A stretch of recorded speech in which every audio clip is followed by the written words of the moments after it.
Agora você pode abrir a sua Bíblia no Evangelho de Marcos, no capítulo 6.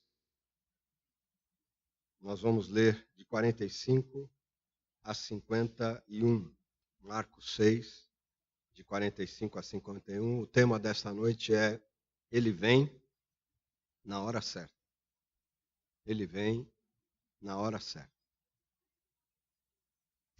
Logo a seguir, Jesus fez com que os seus discípulos entrassem no barco e fossem adiante dele para o outro lado, para Betsaida, enquanto ele despedia a multidão. E tendo-os despedido, ele subiu ao monte para orar. Ao cair da tarde, o barco estava no meio do mar e Jesus estava sozinho em terra. De madrugada, vendo que os discípulos remavam com dificuldade, porque o vento lhes era contrário, Jesus foi até onde eles estavam, andando sobre o mar, e queria passar adiante deles. Eles, porém, vendo-o andar sobre o mar, pensaram tratar-se de um fantasma e gritaram, pois todos viram Jesus e ficaram apavorados. Mas Jesus imediatamente falou com eles e disse, coragem, sou eu, não tenham medo. Então subiu no barco para estar com eles e o vento cessou. Ficaram totalmente perplexos, porque não haviam compreendido o milagre dos pães, pois o coração deles estava endurecido. Existe um ditado popular muito conhecido que diz: Deus tarda, mas não falha. Deus tarda, mas não falha. E eu creio que, na verdade, Deus nem tarda e nem falha. Deus vem na hora certa. Deus age na hora certa. Não sei se você se lembra daquele acontecimento, aquele episódio da morte de Lázaro e as duas irmãs, Marta e Maria, quando Jesus chega diante lá da sepultura do Lázaro, já havia 4 dias que ele tinha morrido, e ambas dizem para Jesus, Senhor, se o Senhor estivesse aqui, o nosso irmão não teria morrido. Se o Senhor estivesse aqui, ou seja, Jesus, você demorou demais para chegar, você demorou demais para vir. E a gente sabe o que aconteceu ali. Né? Jesus, o homem Deus, opera mais um dos seus milagres e produz a volta de Lázaro para a vida, a ressurreição de Lázaro. Ele não tardou e muito menos falhou, ele veio na hora certa. E é uma coisa que a gente precisa guardar, uma ideia que a gente precisa guardar no nosso coração e na nossa mente como cristãos. Porque às vezes parece que Deus está demorando em vir, em nos atender, em nos socorrer, em nos ajudar. E a gente fica ansioso, e a gente fica intranquilo, e a gente muitas vezes se frustra, desanima, porque parece que ele está demorando demais, ou parece que ele se esqueceu da gente, ele não virá. Mas eu posso te dizer, reafirmar que ele vem na hora certa. O texto que nós lemos apresenta, então, traz para a gente algumas lições que a gente pode levar para a nossa vida nesta noite. Jesus, então, diz aos discípulos que entrem no barco e que vão atravessar o mar da Galileia na frente dele, ou seja, sozinhos.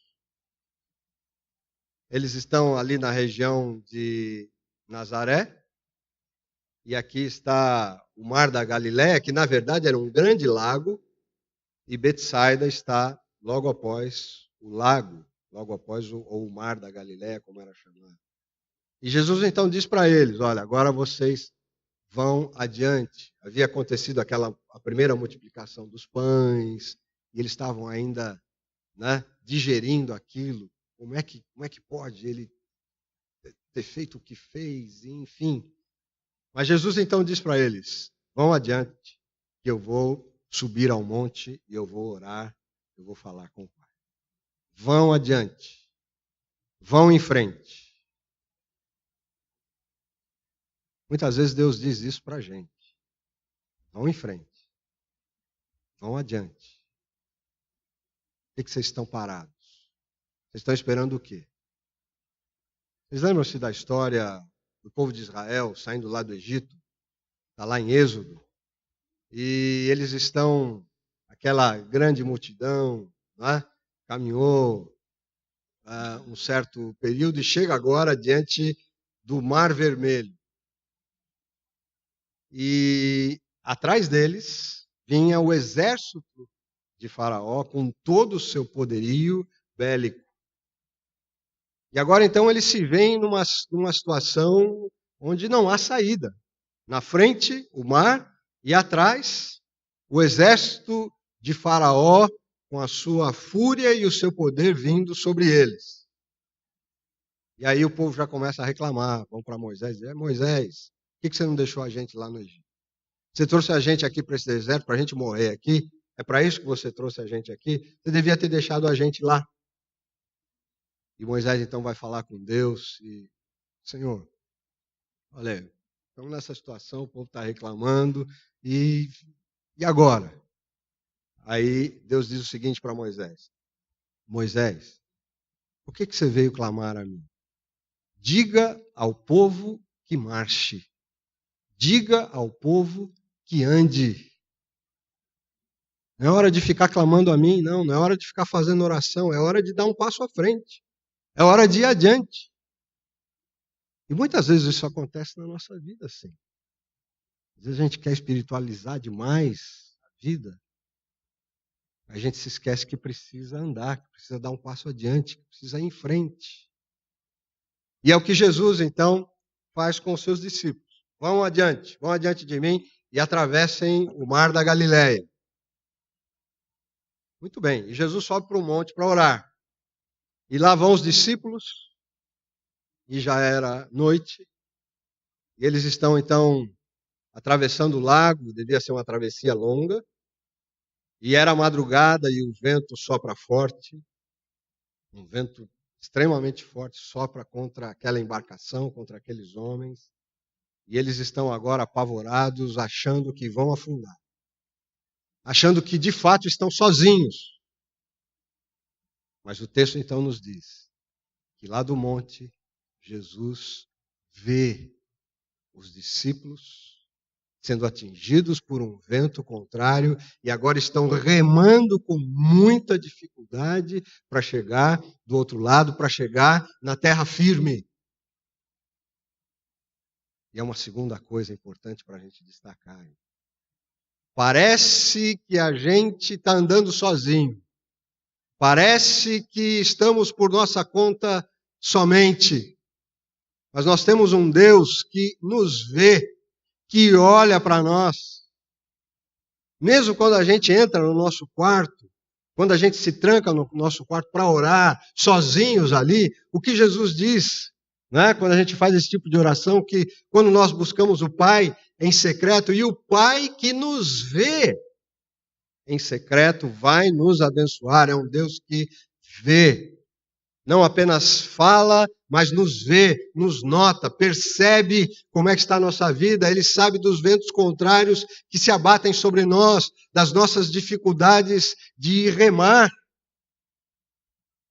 das lutas intensas que se abatem sobre a nossa vida. Jesus vê os discípulos. Não apenas vê, mas ele agora então vai ao encontro deles. E vai andando sobre as águas, como Deus que era também. Ele vai andando sobre as águas e vai ao encontro daqueles homens naquela situação difícil. Ele sobe ao barco, eles ficam até, levam um susto. Será que é um fantasma? O que está acontecendo e tal? E Jesus diz: calma, sou eu, não tenham medo, sou eu estou aqui com você. E ele sobe no barco e o vento se acalma. Esse é o Deus em quem nós cremos. É o Deus que nos diz vai viver a vida. Vai viver a vida. Mas que está olhando para nós. Não importa onde a gente esteja. Não importa como nós estejamos. E especialmente nessas horas mais difíceis, mais complicadas, em que a gente rema, parece que está remando e não sai do lugar. Ele nos vê. Ele nota, ele sabe. E o mais importante, ele vem ao nosso encontro. E ele vem na hora certa. Ele vem na hora certa. Você acredita nisso mesmo?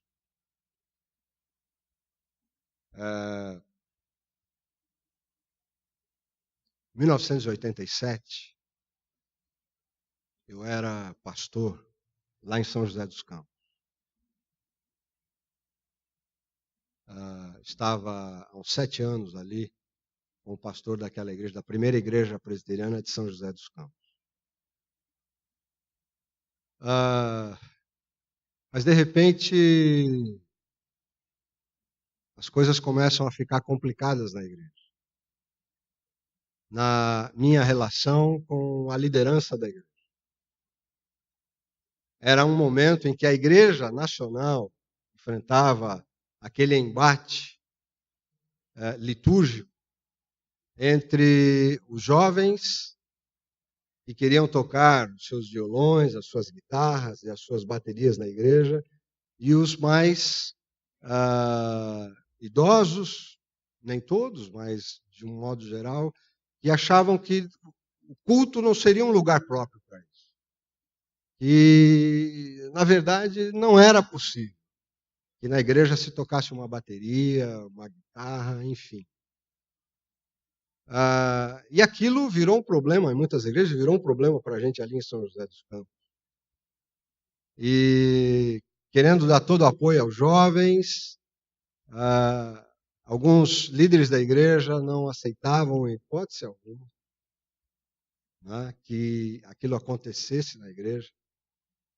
E só para abrir um parênteses aqui, um dos líderes que não queria ver a bateria na igreja, em hipótese alguma, não admitia em hipótese alguma. O filho dele, o mais novo, se tornou um dos maiores bateristas do Brasil, hoje vive lá nos Estados Unidos. Né? Muito bem, mas a coisa foi tomando uma proporção que... E aí houve outros desdobramentos e ficou uma situação insustentável.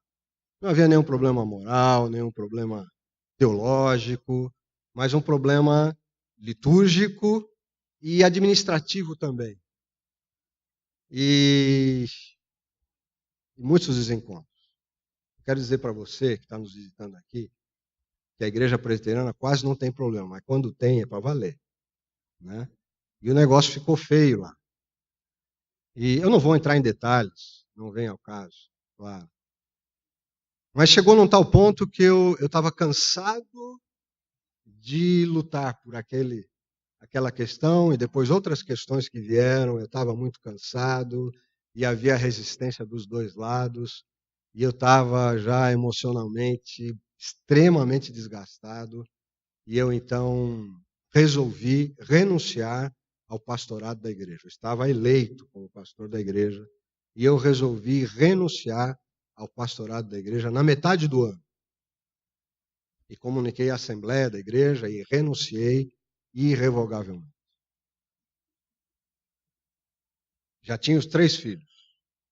A Lívia tinha 8 anos, o Rafael tinha 5 e o André tinha 3 anos. E renunciar ao pastorado da igreja era renunciar ao salário que me sustentava. Mas eu não podia continuar naquela situação, eu não aguentava mais. Deus sabia disso.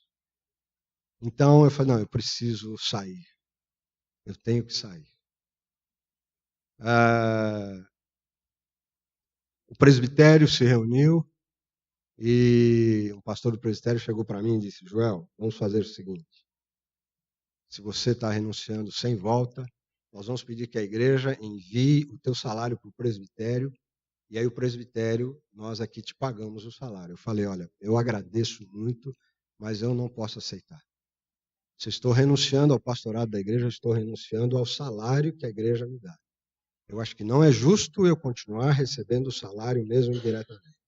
Mas, Joel, você tem 3 filhos pequenos e... Gente, eu não sei.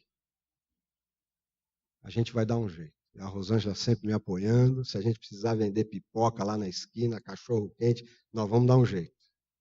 Nós vamos ter que sobreviver. Vendi o carro, e aí a gente pensou, ou nós andamos de carro ou comemos. Então a gente optou por comer. Então eu vendi o carro, que era um carro bem usado, não era muito dinheiro, mas ficou aquele dinheirinho para a gente. Porque eu ia ter metade do ano para atravessar, desempregado, sem salário. E a gente tomou aquela decisão. E algumas pessoas da igreja foram nos visitar, dizendo, olha, pastor, a gente entende o que aconteceu, a gente está com você, conta com a gente. Conta com a gente.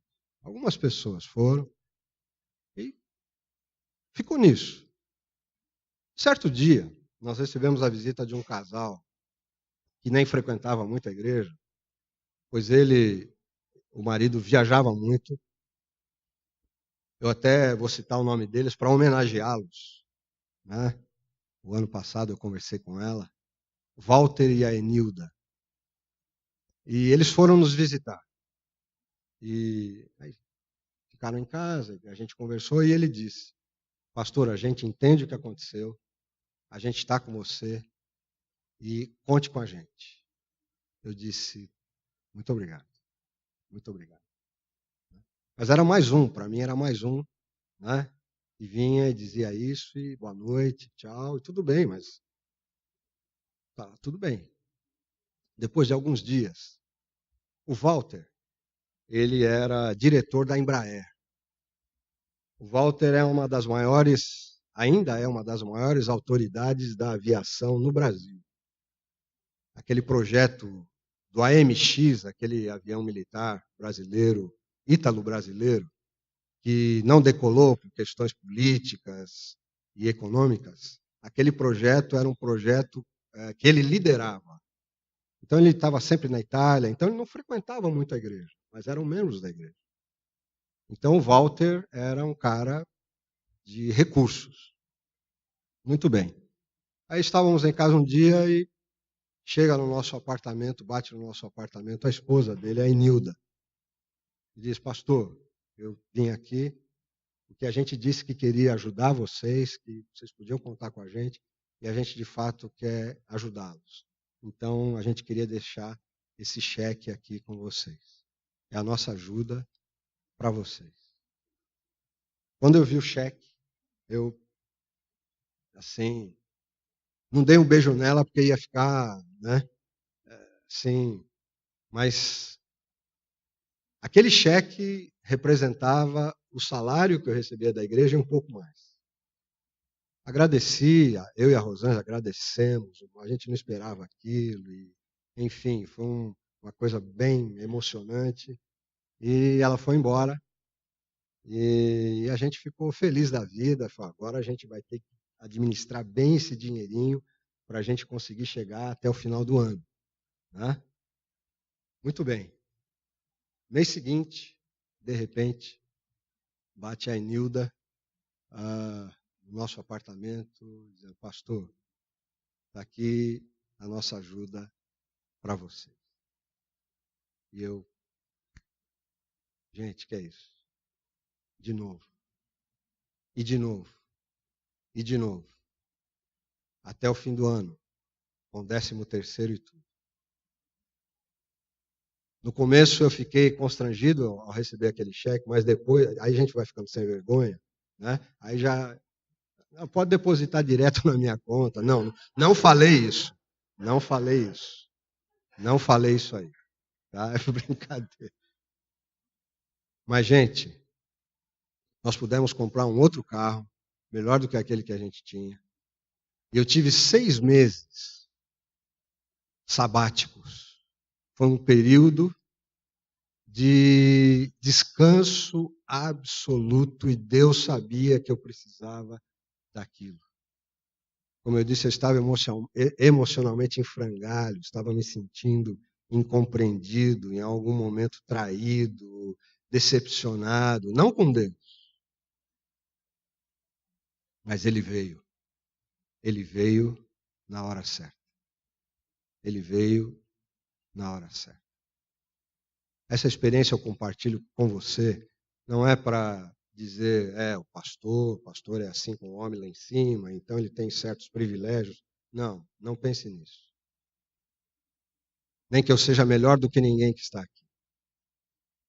Mas é Deus. A glória toda é de Deus. E eu compartilho essa experiência com você. Essas experiências têm brotado muito na minha mente e no meu coração. É como se Deus estivesse dizendo, Joel, fala disso que eu fiz na sua vida, fala para a igreja isso. E diz para eles que, de fato, eu venho na hora certa. O que está acontecendo na sua vida? Quais são as dificuldades? Você está caminhando? Você está indo em frente? Não pare. Não se prostre. Vá em frente. Mas você nunca vai estar sozinho ou sozinho. O Deus que diz para você, vá em frente, também olha para você. E, se necessário, através até de um milagre, vai ao teu encontro. E quando Ele estiver com você, os ventos vão se acalmar, a sua vida vai continuar, você vai sobreviver, você vai ultrapassar as grandes lutas e dificuldades. Ele não tarda e nem falha. Ele vem na hora certa. Amém? Amém.